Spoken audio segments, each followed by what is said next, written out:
রাম ও নারায়ণ রাম পাল family পরিবারের পক্ষ থেকে সকলকে গুড মর্নিং জানিয়ে আবারও একটা ডেলি লাইফস্টাইলের ব্লগ ভিডিও শেয়ার করছি। ঘুম থেকে উঠেই দেখছি বৃষ্টি আরম্ভ হয়েছে।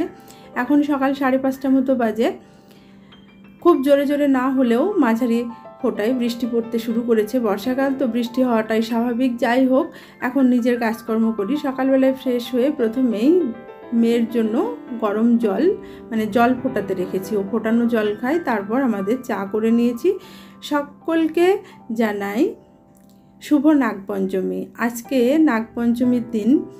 আমাদের বাড়িতে রান্নাবান্না অনেক আগে হতোই না। আগের দিন রান্না করে খাওয়া হতো, কিন্তু এখন নিয়মটা একটু বদলে গেছে। তারও কারণ আছে, কারণটা পরে শেয়ার করছি।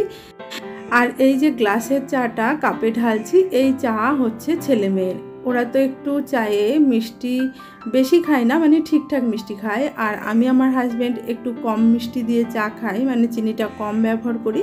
যার কারণে আমাদের চায়ের কাপ দুটো আলাদা। একটু বড় সাইজের কাপ কিনেছি, ছেলেমেয়েরা যে কাপে চা খায় তার থেকে একটু বড় সাইজ, যাতে চিনতে সুবিধা হয় কার কোনটা চায়ের কাপ।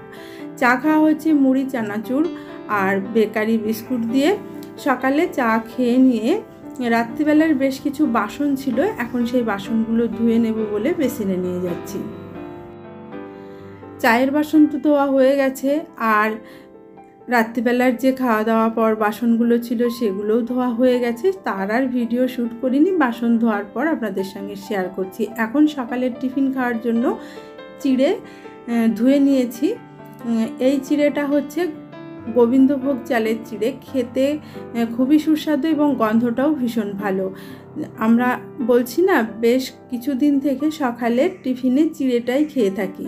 আর এখন এই যে ডাল গরম করে নিচ্ছি আর তরকারিও গরম করে নিচ্ছি। আজকে রান্না হবে না, আগের দিনের রান্না ছিল, সেটা গরম করে মেয়েকে খেতে দেব, কারণ মেয়ের অনলাইনে পড়া আছে। এখন দুপুর 1টা মতো বাজে। মেয়ের জন্য খাবার গরম করে নিচ্ছি। এই খাবারগুলো আগের দিন রান্না করে রেখেছিলাম, কারণ হচ্ছে আজকে নাগপঞ্চমী রান্না করা হবে না।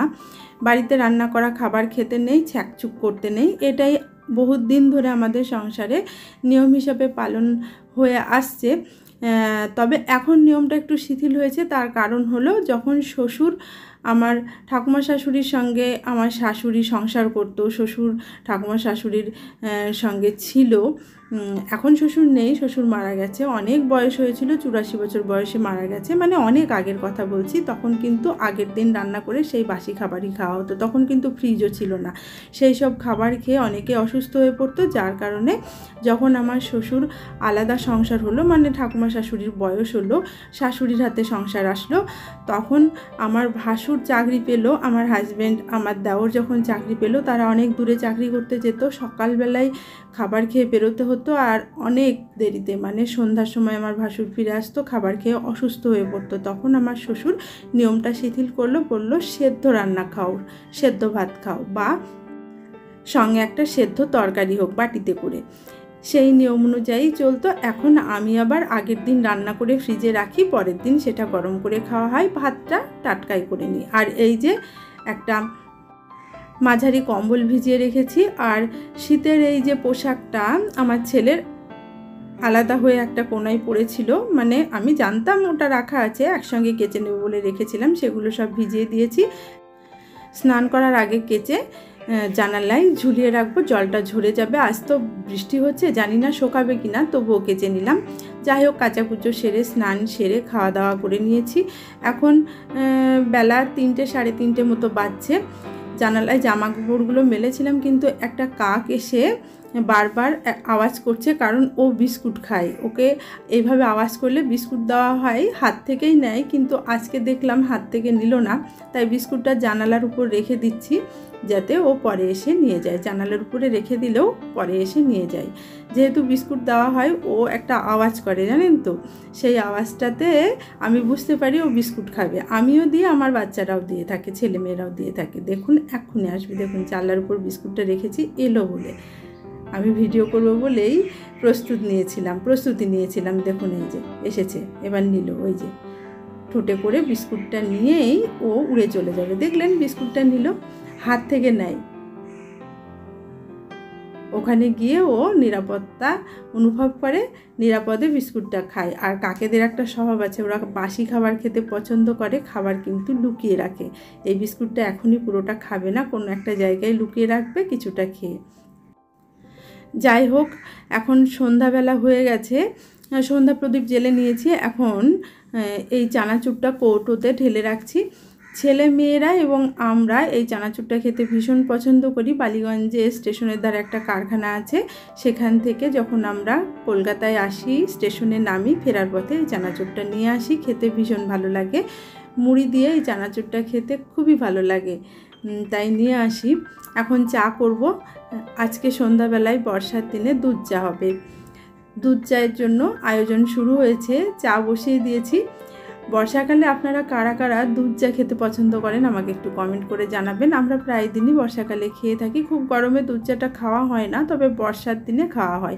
এর সঙ্গে যদি একটু তেলে ভাজা থাকতো ভীষণ ভালো হতো। তবে সন্ধ্যাবেলায় আবারও বৃষ্টি শুরু হয়েছে, সারাদিনই মাঝে মাঝে বৃষ্টি হয়েছে আজকে, যার কারণে আর তেলে ভাজার আয়োজন করা হলো না। কে যাবে সেই বাজারে আনতে? মুড়ি চানাচুর দিয়েই চা খেয়ে নেব, ভালো লাগবে। আর সঙ্গে তো বিস্কুট আছে, বেকারি বিস্কুটটা আবার আমার মেয়ে খেতে ভীষণ পছন্দ করছে।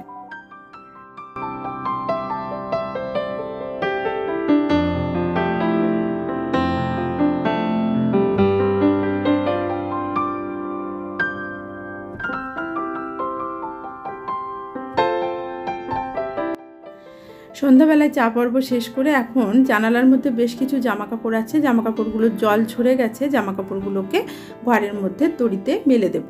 উপরে ফ্যান চলবে, জামাকাপড়গুলো শুকিয়ে যাবে। আর এখন বেশ জোরে বৃষ্টি এসেছে, জামাকাপড়গুলো রাখলে পারে জল যে ঝরেছে আবারও ভিজে চুপচুপে হয়ে যাবে, যার কারণে ঘরের মধ্যে ফ্যানের তলায় মেলে দিলাম। এভাবে মেলে দিলে জামাকাপড়ে কোনো গ্যাস গন্ধ হয় না, আবার জামাকাপড়গুলো শুকিয়েও যায়। সমস্ত জামাকাপড় আজকে সার্ফ দিয়ে কেচেছিলাম এগুলো। আর ওই কম্বল কেচেছিলাম, কম্বল তো জানালার মধ্যেই রেখে দিলাম।